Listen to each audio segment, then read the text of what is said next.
Coucou, j'espère que vous allez bien. On se retrouve aujourd'hui du coup pour parler du baccalauréat général en candidat libre et plus précisément des épreuves et de la manière dont se déroulent les épreuves et ce qui vous sera demandé le jour des épreuves. Je vais parler du coup de mon expérience et je ne vais parler que des matières que j'ai passées. Pour les autres matières, je vous invite à vous renseigner de votre côté, même à appeler le rectorat de votre académie si vous en ressentez le besoin. Et si vous voulez des informations vraiment très concrètes, eux sauront peut-être vous aider. Sinon, posez vos questions en commentaire, peut-être que d'autres personnes y répondront. Je ferai mon maximum pour répondre à vos questions dans les commentaires, mais en tout cas ici je vous parlais vraiment que de mon expérience, de comment se sont déroulées mes épreuves, comme ça peut-être que ça vous fera moins stresser pour ceux qui passeront les mêmes épreuves que moi, et peut-être que vous comprendrez un petit peu plus ce qui vous sera demandé, parce que c'est vrai que sur internet on peut trouver des informations qui se contredisent toutes, donc c'est un petit peu compliqué de savoir où on en est. Là c'est quelqu'un qui l'a passé en 2024 qui peut vous dire du coup comment ça s'est passé pour elle, donc c'est parti et j'espère que ça vous aidera et que ça vous permettra de mieux concentrer vos révisions, de mieux vous organiser et tout simplement de moins stresser pour le jour J, parce que vous saurez directement à quoi vous attendre. Donc déjà pour commencer,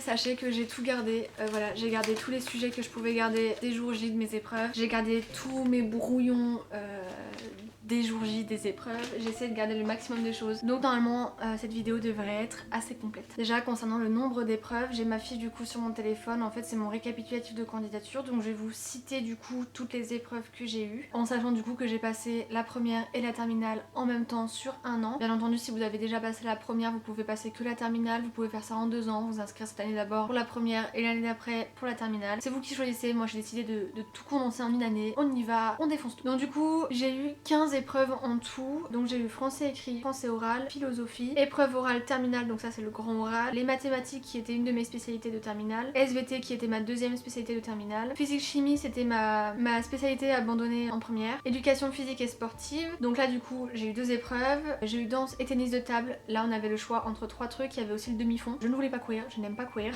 donc voilà. J'ai eu histoire géo, enseignement moral et civique, c'est le MC, la langue vivante A c'était l'anglais, ma langue vivante B c'était l'espagnol, et après j'ai eu l'enseignement scientifique. Voilà, ça c'est toutes les épreuves que j'ai passées. J'ai toutes passées du coup comme je vous ai expliqué dans la vidéo précédente, je vous invite à aller la voir si vous n'avez pas encore vu. Je vous explique vraiment tout le bac en général, comment il se déroule, toutes les questions que vous pourrez vous poser sur l'aspect organisation et pratique du déroulement du coup du baccalauréat, des révisions etc. Voilà, je vous explique tout dans l'autre vidéo, donc je vous invite à aller la voir. Je vous la mettrai, je pense que c'est là dans le petit i si je peux, si j'arrive, si je me rappelle comment on fait.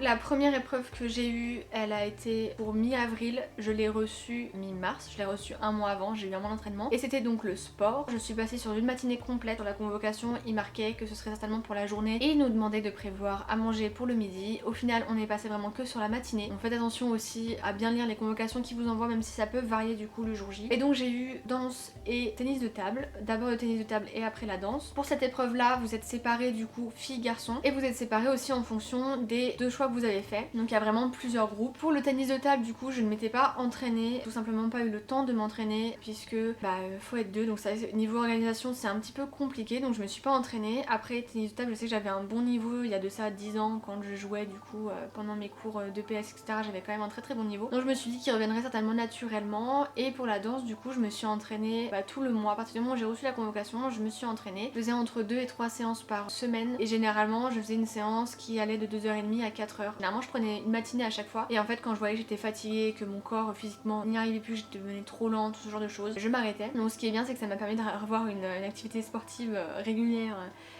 pendant un mois et c'est vrai que j'ai bien apprécié. La danse en plus j'en avais trop jamais fait, donc j'ai essayé de me repérer comme je pouvais avec des vidéos etc. Alors les conseils que je peux vous donner du coup c'est de vous entraîner quand même avant, que ce soit pour le tennis de table, la danse, le demi-fond, peu importe, surtout demi-fond en vrai. Et la danse aussi, surtout quand c'est pas un univers que vous connaissez et dans lequel vous avez déjà pratiqué. Pour le tennis de table du coup comment ça s'est passé, donc on a choisi, on s'est rejoint par groupe, on a été au tennis de table, on a rencontré les professeurs étaient 2 par groupe. Au début on a fait une demi-heure d'échauffement d'entraînement, donc là c'était pour reprendre les bases et pour qu'on se fasse des échanges, voire qu'on puisse quand même récupérer la balle quand on se fait des échanges. Après du coup on a fait une montante descendante pour pouvoir être avec des gens de notre niveau, et après c'est là qu'on commence à être noté, et donc c'est des matchs qu'on fait, chacun son tour, on change de personne et donc on joue 2 fois et on est arbitre une fois. On fait les trois postes, donc un côté de la table, l'autre côté de la table et l'arbitrage. On est noté sur les 3, ils nous répètent quand même les règles etc, donc pas d'inquiétude à ce niveau là. Je sais que moi les règles je l'avais revues, mais bon quand on n'est pas à fond dedans c'est vrai que on a tendance à pas trop se rappeler des règles même si on les a vues un petit peu avant. Donc Donc ils vous font un rappel quand même des règles et il faut savoir que pour le coup, comme ils nous ont expliqué, ils sont beaucoup moins stricts que les élèves qui en pratiquent durant l'année avec le lycée. Donc il n'y a pas d'inquiétude à avoir et tant que vous faites en sorte de donner votre maximum pour que ça se passe bien, ils vont voir votre énergie, ça va être comptabilisé aussi. Surtout n'hésitez pas à montrer que vous êtes déterminé, que vous faites bien les choses ou en tout cas tout donner pour. Et donc ensuite on a fait nos matchs, une fois les matchs terminés, l'épreuve était finie, on est passé à la danse. On a eu une petite vingtaine, trentaine de minutes de pause et après du coup on est parti faire la danse. Donc la danse ça a commencé par un échauffement, attention l'échauffement est noté. Le jury était assez grand, ils étaient 12 tout simplement parce qu'ils sont 2 jurys par personne et qu'on était 6. On danse et on s'échauffe devant une table de 12 personnes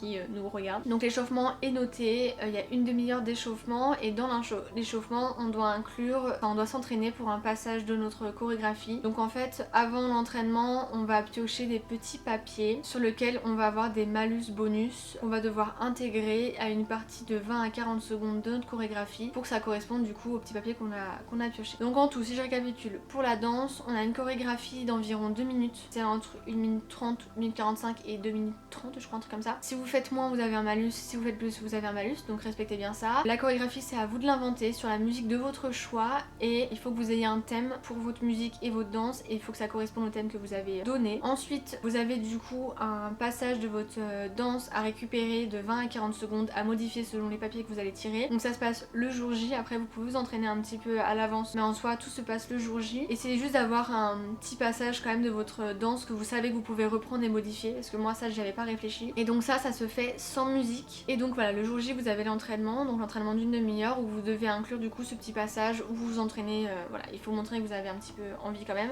Donc moi ce que je faisais c'est que pendant mes entraînements je faisais bien mon échauffement, je faisais 10 à 15 minutes d'échauffement avant mon entraînement du coup pour avoir un peu l'habitude de faire un échauffement et savoir quel mouvement faire parce que les filles qui se sont pas échauffées avant ou en tout cas qui ne se sont pas entraînées à l'échauffement ça se voit et ça nous fait perdre des points bêtement en sachant qu'un échauffement c'est tout bête à faire mais il faut juste penser à faire un peu toutes les parties de notre corps, donc pensez-y, ça peut vous sauver de quelques points quand même. Après du coup on passe toutes une à une, donc on passe devant le jury et devant le groupe de filles, devant personne d'autre. Vous avez vraiment la salle que pour vous à ce moment là, vous avez un espace de 8 mètres sur 4 mètres il me semble. Vous ne devez pas sortir de cet espace et vous devez essayer que votre chorégraphie prenne le maximum d'espace quand même. Et donc là oui vous passez toutes une à une avec vos musiques et donc vous passez aussi bien pour le côté danse que enfin la chorégraphie que vous avez faite que du coup après avec la partie de 20-40 secondes là sans musique. Vous avez 1 ou 2 voire 3 minutes de pause entre les deux pour reprendre un petit peu vos esprits et tout parce que c'est très stressant et physiquement on engage quand même pas mal d'énergie, donc pour vous remettre un petit peu vous avez 2-3 minutes sans rien et après du coup vous enchaînez sur la partie sans musique. Et après l'épreuve est finie et une fois que tout le groupe est passé vous avez terminé. Donc en soi c'est pas des épreuves qui sont très compliquées. Par contre c'est des épreuves qui sont assez stressantes. Moi par exemple pour la danse je m'attendais pas à ce que le jury soit 12. Ça peut être stressant. Mais en tout cas voilà, entraînez-vous bien comme ça même avec le stress ça vous évite de perdre des bouts de votre chorégraphie ou de ne pas savoir ce que vous avez fait. Enfin improviser c'est pas forcément bon. Pour du coup la danse que j'avais faite, je prenais des chorégraphies assez simples sur internet et je reproduisais les mouvements et en fait je les assemblais. Et en fait je les assemblais. J'ai... mon épreuve qui est là. Donc je l'ai passée le vendredi 14 juin 2024. Elle a duré 4 heures, c'est un coefficient 5. L'épreuve de français. L'usage de la calculatrice et du dictionnaire n'est pas autorisé. Pour le commentaire de texte du coup on avait 2 sujets, voilà. Et pour la dissertation on avait du coup 3 sujets et c'était sur la poésie du 19e au 21e siècle. Et j'avais choisi du coup le sujet A qui était sur l'œuvre d'Arthur Rimbaud, le cahier de Douai. Et donc c'était dans le poème Sensation, Arthur Rimbaud écrit J'irai loin, bien loin. Selon vous, le cahier de Douai répond-il à ce projet? Et donc ils expliquent vous répondrez à cette question dans un développement organisé en prenant appui sur le cahier de Douai, sur les textes que vous avez étudiés dans le cadre du parcours associé et sur votre culture personnelle. Et en fait comme je vous disais dans la vidéo d'avant, vous avez vraiment fait toutes les œuvres à chaque fois. Donc vraiment j'avais fait en sorte du coup d'avoir une œuvre que je préférais sur la poésie, sur le théâtre, sur la littérature d'idées. Et le dernier c'était quoi? Le roman, voilà. À chaque fois j'avais une œuvre que je connaissais vraiment très bien. Et donc là c'était Arthur Rimbaud, le cahier de Douai. Et donc voilà. Ensuite on va rester dans le thème du français, on va parler de l'oral. Alors là du coup j'ai pas de feuille ou quoi, j'ai encore mes feuilles de révision je crois mais bon. Le seul truc qu'il y a c'est que vous aurez une feuille à remplir, donc ça c'était un truc que j'avais imprimé que j'ai perdu après et au final je l'ai mis sur une feuille normale mais voilà. Donc c'est un truc dans ce genre là, où vous avez texte de l'œuvre intégrale, texte du parcours associé, lecture cursive et tout. Mais en soi, il n'y a même pas besoin de ça, vous embêtez pas à avoir ce genre de feuille.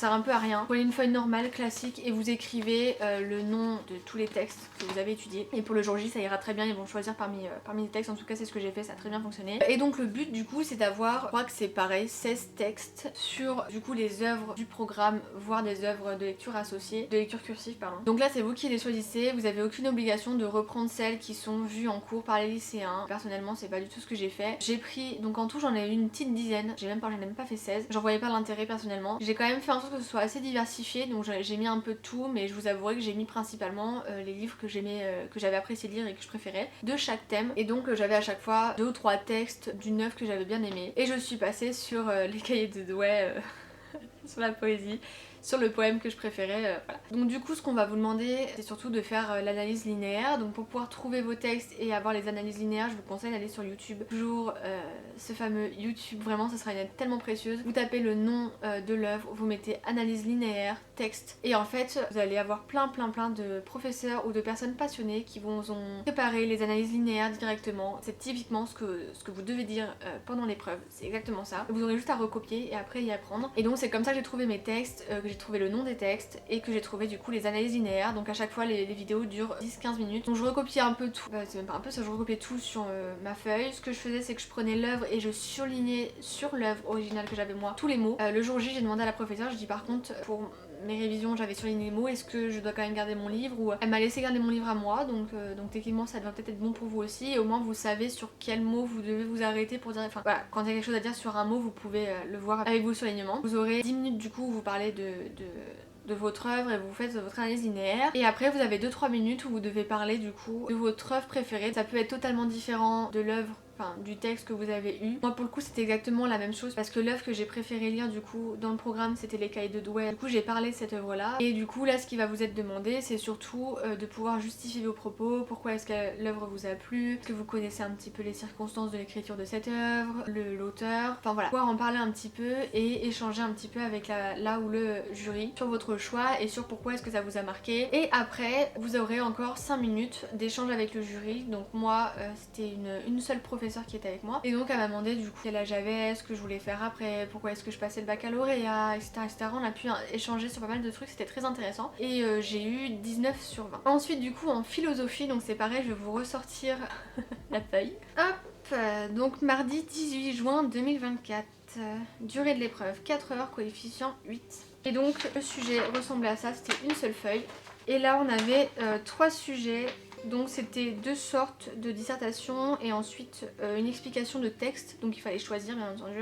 Le sujet 1 c'était la science peut-elle satisfaire notre besoin de vérité. Le sujet 2 c'était l'État nous doit-il quelque chose. Et le sujet 3 c'était un texte de Simone Weil, La condition ouvrière de 1943. Donc du coup ce que j'ai choisi moi c'était la dissertation, j'ai choisi le sujet 1, donc la science peut-elle satisfaire notre besoin de vérité. Et il faut savoir que philosophie je n'ai jamais appris pour cette matière parce que je ne l'ai jamais eu. J'avais tout dans le bouquin mais c'est vrai que c'est une matière sur laquelle je me suis intéressée assez tard. Tout le plan je l'avais, mais à mon avis ce que j'ai dit dans le truc n'a pas dû plaire au correcteur. Il me semble que la philosophie c'est la seule matière où les correcteurs n'ont pas de barème. C'est pour ça que souvent les élèves disent que ils jugent un petit peu à la tête de l'élève, ou voilà, si le truc ne leur plaît pas, s'ils sont pas d'accord avec ce que vous avez écrit ils vont vous mettre 0. Et c'est vrai que je suis un petit peu du même avis que ces gens-là, parce que pour le coup je ne pense pas avoir fait un hors-sujet. En revanche je pense sincèrement que ce que j'ai expliqué dans ma dissertation, le prof n'a pas dû l'apprécier parce que j'ai eu 7 sur 20.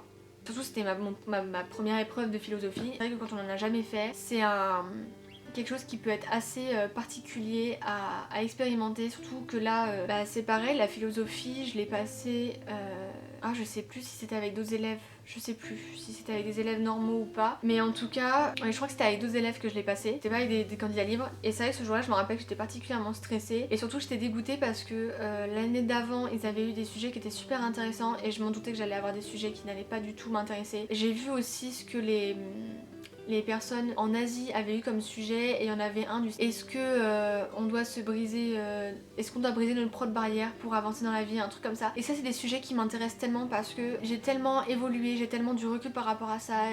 C'est l'histoire de ma vie, briser des barrières, enlever mes chaînes, etc., me libérer de plein de choses. C'est mon combat à moi et c'est quelque chose sur lequel j'adore conseiller les gens, j'adore en parler, j'ai tellement de choses à dire, voilà. Là-dessus c'est mon sujet, et j'étais dégoûtée parce que je me suis dit s'il est sorti en Asie il sera jamais en France, et pour le coup je suis tombée sur des sujets dans lesquels je me reconnaissais pas pas, et c'est vrai que pour trouver quoi dire dans ces sujets là quand on n'a pas l'habitude de ce genre de matière c'est assez compliqué. Après je suis quand même fière de ce que j'ai écrit parce que j'ai quand même fait 8 pages d'écrit et tout, mon plan était bien, enfin la seule raison je pense que voilà ce que j'ai expliqué dans mon sujet n'a pas dû plaire au correcteur et que c'est pour ça que j'ai eu une mauvaise note, parce qu'en soi la science peut-être satisfaire notre besoin de vérité. J'ai parlé de plein de trucs différents, enfin, j'ai donné des exemples et tout, ça m'étonnerait que j'ai fait vraiment hors sujet, je n'y crois pas. Voilà. Je ne suis pas de mauvaise foi, quand je sais pas faire comme pour les maths, j'avoue que voilà, et les maths j'ai eu 720, je me suis même demandé comment j'avais eu 7, hein, vraiment c'était comme ça. Là je sais que le problème ne vient pas que de moi, donc voilà, donc bon courage pour la physique chimie, bon courage pour la philosophie, et voilà, hein, je peux rien vous dire de plus. Après du coup on a eu le grand oral. Le grand oral c'est la toute dernière épreuve que j'ai passée, donc je l'ai passée le 1er juillet. Vous devez préparer 2 questions sur vos 2 spécialités, donc par exemple moi c'était maths et SVT, donc j'ai préparé une question en mathématiques, une question en SVT, et sinon vous pouvez préparer une seule question qui rejoint les 2 matières. J'avais choisi pour la SVT c'était est-ce que les réseaux sociaux sont une drogue. J'ai tourné une phrase un peu comme ça, et donc ça parlait du cycle de la dopamine et du fait que les réseaux sociaux, avec du coup le fait que ça crée de la dopamine etc, ça nous cramait un petit peu le cerveau, ça nous bousillait les neurones etc. Donc voilà, donc ça c'était mon sujet phare, c'était la sur la SVT vraiment, le programme de terminale je l'ai adoré, et ce passage là sur le cercle du bonheur, la dopamine, tout ça machin, c'est un passage que j'ai vraiment adoré étudier. Malheureusement je ne suis pas passée dessus, donc j'étais un petit peu dégoûtée parce que c'était le sujet que je maîtrisais le mieux, et au final je suis passée sur les mathématiques, et donc j'avais pris comme question comment est-ce que les artistes utilisent les mathématiques dans leurs œuvres d'art. Et le premier cas c'est comme je vous ai expliqué, les mathématiques j'ai eu beaucoup de mal, surtout que mon épreuve de mathématiques était déjà passée, je savais très bien que j'avais pas le niveau. Le jour où je suis passée, le jour J, les professeurs m'ont demandé si on parlait du chiffre d'or du coup dans cette question là, je leur ai dit que oui, on parlait pas de ça mais que oui t'es dedans, du coup ils ont pris, ils voulaient pas trop en parler à la base mais ils ont pris dessus, et pour le coup ce sujet là était très intéressant mais j'ai pas eu le temps ni même l'envie, c'est pas un sujet qui m'a profondément attirée, et en fait je ne savais pas quoi proposer pour les mathématiques, à chaque fois c'était des trucs qui étaient un petit peu trop tirés par les cheveux pour moi. Je voulais quelque chose qui restait simple et qui touchait justement à l'art etc, puisque derrière je savais très bien que je voulais partir dans tout ce qui touche au graphisme, à la création de contenus digitaux, au dessin etc, enfin voilà je voulais aller partir dans quelque chose de créatif, donc je me suis dit il faut que j'arrive à trouver un rapport avec le métier que je vais faire plus tard et que je suis en train de passer là comme matière générale, même si c'est que une revanche sur la vie, parce que à la base des bases, je le rappelle, à l'époque je voulais passer un bac scientifique, donc un bac S, à l'époque c'était encore S, L et tout là. Quand j'ai choisi mes spécialités pour mon bac, j'ai pris littéralement des trucs scientifiques parce que je voulais faire ma revanche sur la vie. Ah ouais, bah cette fois je vais l'avoir mon bac et j'aurai mon bac S. Voilà. Et donc arrivé au grand oral, c'est vrai que j'ai un petit peu galéré à trouver une question, j'ai retourné internet pareil pour essayer de trouver des questions un peu originales et qu'on voit pas partout. Et donc voilà, je suis tombée sur cette question là, j'ai travaillé cette question là mais j'ai pas assez approfondi, et c'est vrai que pour le coup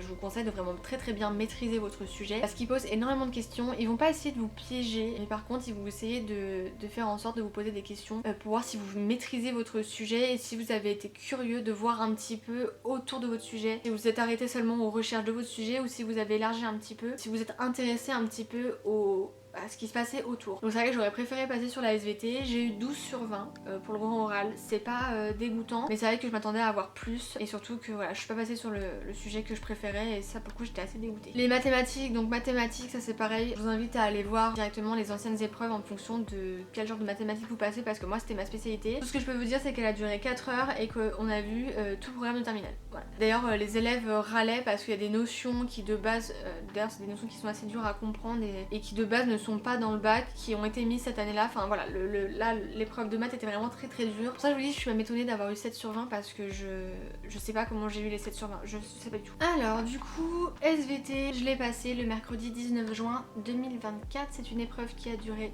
3h30 et elle a le coefficient en 16, donc comme pour les mathématiques vu que c'était mes spécialités. J'avais un premier exercice qui était un texte argumenté, donc la question c'était montrer comment les pigments interviennent dans le métabolisme et la reproduction des plantes à fleurs. Et après du coup j'avais l'exercice 2, donc là c'était une question, c'était par rapport à des documents, et donc là c'était sur la digestion d'un rat ou quelque chose comme ça, voilà. Et donc là c'était, fallait répondre aux questions, enfin la question en parlant des documents. Ça c'est pareil, je vous invite à regarder sur internet, notamment sur YouTube, parce que j'ai trouvé justement des professeurs qui expliquaient ce qui est attendu pour du coup la SVT, pour la spécialité des SVT. Je sais pas si quand c'est pas en spécialité il y a exactement les deux mêmes exercices, je suis pas sûre. Mais en tout cas voilà, il explique ce qui est concrètement attendu du coup dans les exercices qui sont demandés là. Et en fait ce que j'ai fait fait c'est juste que j'ai bien enregistré et je crois que j'avais même écrit les plans de ce qu'il disait. Pour la SVT j'ai eu 15 sur 20 et c'est pareil quand vous allez voir du coup les anciennes épreuves, vous voyez aussi la correction et vous voyez comment est-ce que c'est organisé. Je vous invite vraiment à essayer de reproduire le même genre de plan parce que ça vous fera gagner des points en fait tout simplement.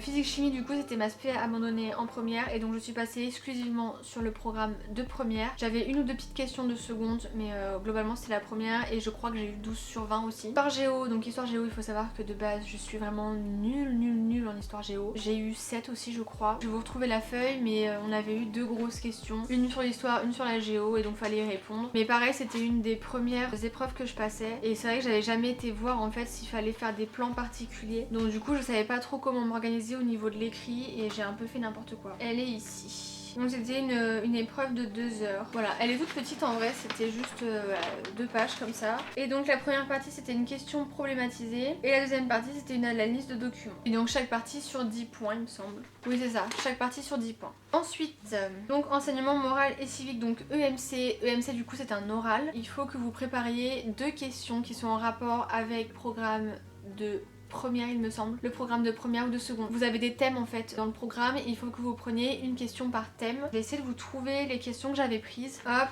voilà. Donc ça en fait c'est la feuille que j'ai présentée à la professeure qui était mon jury du coup. Pour les questions, donc vous voyez vraiment, j'en avais mis 3, elle m'a regardé, elle m'a fait pourquoi vous en avez mis 3 et il en faut que 2. Donc je vous le dis c'est 2. Je pensais que c'était 4 moi à la base. Mais du coup voilà, donc vous voyez j'ai vraiment juste marqué EMC, oral, les sujets, marqué mes 3 questions et en fait elle a fait une petite croix ici, elle a marqué mon prénom là et donc elle m'a laissé partir sur les 10-15 minutes là pour écrire notre plan tout ça. Et donc les questions que j'avais c'était, celle sur laquelle je suis passée c'est est-ce qu'aujourd'hui en France c'est encore le peuple qui a le pouvoir. La deuxième question c'était est-ce qu'on est encore libre en France de croire ou de ne pas croire en quelque chose. Et la troisième, est-ce que les médias ont aujourd'hui un intérêt pour le peuple dans la démocratie française. Si vous voulez les reprendre en soi, allez-y. Ça peut vous donner des idées. Et j'ai eu, pareil je crois, 12 ou 10. Oh, je sais plus, j'ai eu... Comme ça c'était le tout premier oral que je passais. Après c'est pas un gros coefficient, mais c'est vrai que...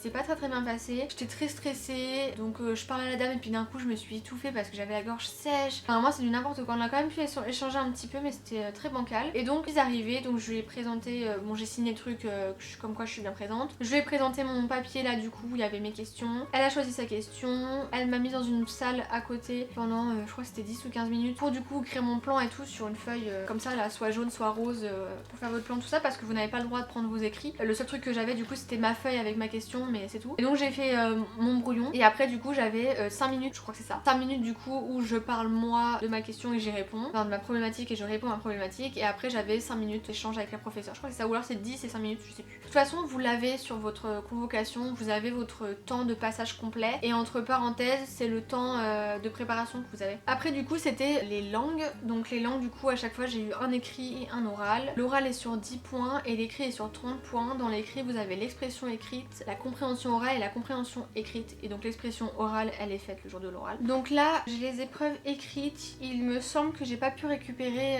les épreuves orales. Donc je vais d'abord vous parler des épreuves écrites. Donc là l'évaluation a duré du coup 1h30. J'étais avec des élèves du coup en candidat libre comme je vous ai dit. Le seul moment où j'étais avec des élèves de terminale pendant les épreuves c'était du coup en français écrit parce qu'ils se sont trompés, j'étais pas sur la liste. Techniquement j'aurais dû être avec des élèves du CNED ou des élèves candidats libres. Pour les SVT la mathématique donc mes 2 spécialités et pour la philosophie. Tout le reste je les ai passés, même les oraux et tout, c'était... Alors les oraux quand vous passez vous êtes tout seul devant le jury hein. La salle est fermée parce que pareil on m'a demandé si jamais est-ce qu'on passait devant les autres ou quoi. Non vous êtes tout seul devant les jurys, il n'y a personne avec vous, la porte est fermée et ils chronomètrent votre temps de passage etc. Donc vraiment tout va bien à ce niveau là, pas de stress. Et donc c'est pareil, je passais en même temps que des candidats libres, je n'étais pas dans les mêmes rangs d'attente que les candidats normaux. La session est faite pour les candidats libres. Et donc là on avait compréhension de l'oral, de l'écrit, expression écrite. Donc l'ensemble du sujet porte sur les 7 axes du programme. Il s'organise en 3 parties, compréhension de l'oral, compréhension de l'écrit, expression écrite. Pendant vos révisions, vous les avez dans les annales, vous allez avoir les axes du programme et en fait le jour des évaluations vous passez sur un des axes. Alors c'est pas forcément le même pour l'oral et pour l'écrit. Là par exemple moi c'était diversité et inclusion et donc j'avais un document vidéo. Donc le document vidéo il vous le passe 3 fois. Une première fois en tout début où il va falloir prendre un maximum de notes. Il faut une petite pause d'1 à 2 minutes. Ils le remettent une deuxième fois. L'audio dure environ 3-4 minutes. 3 minutes je crois. Il s'arrête là et il le repasse 5 minutes après. Là pour le coup moi j'ai pris un maximum de notes, j'ai noté tout n'importe quoi, tout ce que je comprenais j'ai noté. Après du coup vous avez un texte, voilà. Et après vous avez les questions, compréhension de l'oral, compréhension de l'écrit, où là du coup vous avez des petites questions. Donc par exemple pour la une c'était compréhension de l'oral, et là fallait répondre en français. Donc là c'était par rapport à la vidéo qu'on avait vue, il fallait donner la nature et le thème principal du document, la situation, les événements, les informations, les personnes ou personnages, leur fonction et leur rôle, et dans le cas échéant leur point de vue et leur tonalité, comique, ironique, lyrique, polémique, etc. de leurs propos, les éventuels éléments implicites, le but, la fonction du document, relater, informer, convaincre, critiquer, dénoncer, divertir, etc. Donc ça c'était en français, en sachant du coup anglais c'était ma LV1.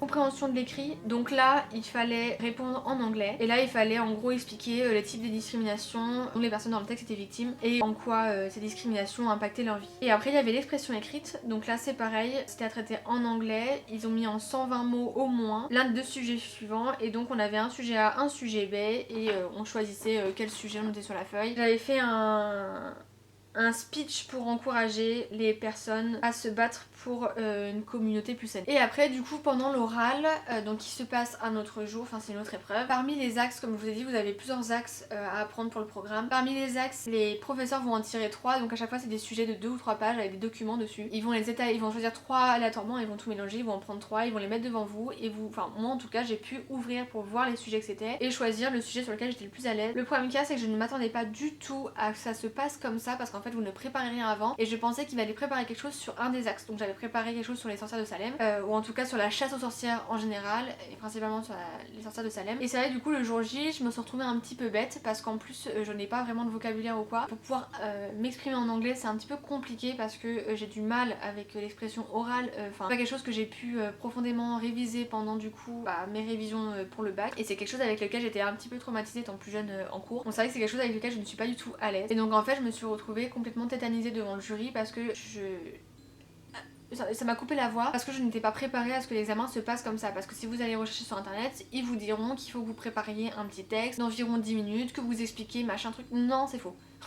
C'est faux, c'est pas du tout comme ça. Tout se passe du coup le jour J, parce qu'ils veulent que ce soit naturel, en tout cas avec vos ressources à vous, que vous parliez, que vous expliquiez les documents que vous avez vus. Et en gros le but c'est de, enfin, vous aurez 5 minutes pour expliquer. La question en général c'est quel document répond le plus enfin le mieux à la problématique, à la thématique selon vous. Et donc il faut que vous preniez le document qui correspond le plus à la problématique selon vous, que vous expliquez pourquoi est-ce qu'il correspond le plus à la problématique, en quoi est-ce que l'autre n'y répond pas totalement, ou en quoi est-ce qu'il est différent. Et après du coup c'est pareil, vous avez 5 à 10 minutes d'échange avec le jury. Le problème qu'il y a c'est que même avec l'échange avec le jury je n'arrivais pas à parler. Déjà elles étaient 2, et c'est vrai qu'elles ont pas compris que j'étais vraiment tétanisée. Donc c'était un petit peu compliqué, je comprenais ce qu'elles disaient, j'arrivais à répondre assez facilement quand c'était pour leur dire que j'avais pas les connaissances, ou que j'avais jamais vu parce que c'était un jeu vidéo et un film, enfin une espèce de reportage sur mes documents, et je leur disais justement que j'avais jamais vu ce film, donc je savais pas trop comment en parler, que c'était pas le type de film que je regardais chez moi, donc c'est pareil, j'étais pas trop calée sur le sujet. C'est vrai qu'elles ont été un petit peu...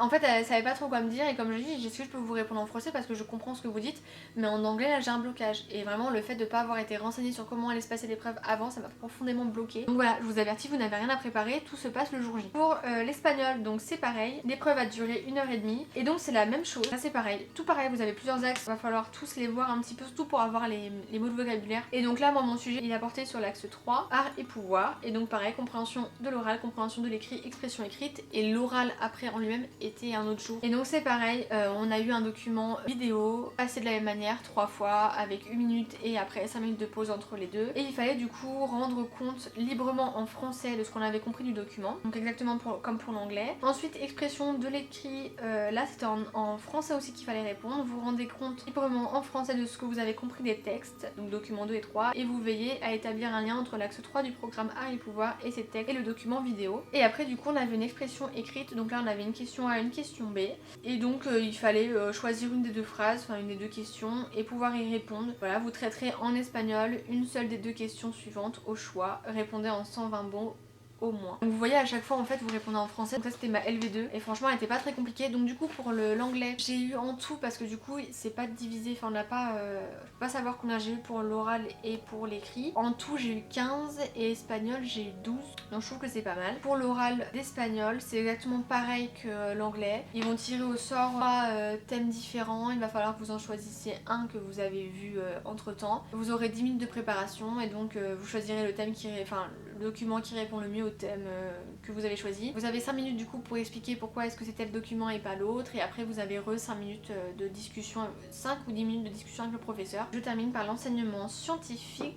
Donc là du coup j'avais la calculette autorisée. Je sais qu'il y a des matières par exemple pour ceux qui étaient en STMG où le premier exercice il n'y avait pas le droit à la calculatrice, donc les professeurs lors de l'épreuve les faisaient poser par terre et après ils autorisaient la calculatrice, mais là du coup moi j'y avais totalement droit. L'épreuve a duré 2 heures, on avait plusieurs exercices et donc le premier exercice fallait absolument qu'on le fasse, et après pour le deuxième exercice on avait le choix entre l'exercice 2 et l'exercice 3 qui était du coup de la classe de première, et donc fallait indiquer notre choix en début de copie. Donc là pour le coup on a vraiment beaucoup de pages, en plus ça c'était peut-être la deuxième ou troisième épreuve que je passais. Quand j'ai vu le nombre de pages je me suis dit mais je vais jamais réussir à tout faire, enfin n'importe quoi. Et donc voilà, c'était vraiment beaucoup de ce qui avait été vu en cours. Je crois que pareil j'ai dû avoir 10, 12. Je vais essayer de trouver mon... Ah non, EMC j'ai eu 15. Voilà. Alors, enseignement scientifique j'ai eu 7. Mais parce que c'était sur les toutes premières épreuves, et en fait c'est en rentrant enseignement scientifique, alors physique, chimie, enseignement scientifique et histoire géo. C'est les 3 sur lesquels je n'avais pas vu comment est-ce qu'il fallait répondre, est-ce qu'il fallait dire des choses en particulier, faire des plans et tout. Donc du coup ma copie ne ressemblait à rien à mes réponses, enfin vraiment je m'attendais pas du tout à ce que ce soit écrit comme ça. C'est pour ça que dans la vidéo d'avant je vous ai vraiment dit d'aller vérifier les anciennes épreuves, de voir comment est-ce que vous devez répondre, parce que le jour J vous allez vous faire avoir sinon. Ah, physique chimie j'avais eu 11, c'est ça. Voilà du coup sur comment se passe une des épreuves, et comme je vous ai dit du coup j'ai eu le bac avec 11,40 et pour autant j'ai foiré une de mes spécialités. J'espère du coup que cette vidéo vous aura aidé et que vous savez du coup maintenant ce que vous devez préparer pour les passages et comment est-ce que ça va se dérouler. Je pense que j'étais très complète entre cette vidéo là où je vous explique vraiment matière par matière ce qui vous est demandé et comment ça va se dérouler, soit pour les oraux ou pour les écrits, et du coup la vidéo d'avant que je vous invite à aller voir si vous ne l'avez pas vue, qui vous explique du coup l'organisation, les révisions et comment ça s'est passé pour moi. Mais en tout cas si jamais vous avez encore des questions n'hésitez pas à me les dire en commentaire, j'y répondrai avec plaisir. Je réponds sur ce que je sais moi et avec mon expérience à moi. Si jamais je n'ai pas la réponse, j'espère que certains d'entre vous qui sauront du coup et qui auront les réponses pourront répondre aux autres. N'hésitez pas sinon à aller faire un petit tour sur mon TikTok, j'ai fait aussi des vidéos qui parlent bac en candidat libre et il y en a beaucoup qui posent des questions du coup dans les commentaires, donc peut-être que vous trouverez la réponse à vos questions directement là-bas. Il y en a aussi beaucoup qui me contactent directement en DM, donc si jamais vous préférez ça, n'hésitez pas à me trouver sur TikTok et à m'envoyer des messages, je réponds aux messages. Mais je pense sincèrement que là dans les vidéos normalement j'ai tout expliqué, ou en tout cas je pense pas avoir oublié quelque chose, donc n'hésitez pas du coup à me laisser un commentaire si besoin, à liker la vidéo, à la partager, à vous abonner.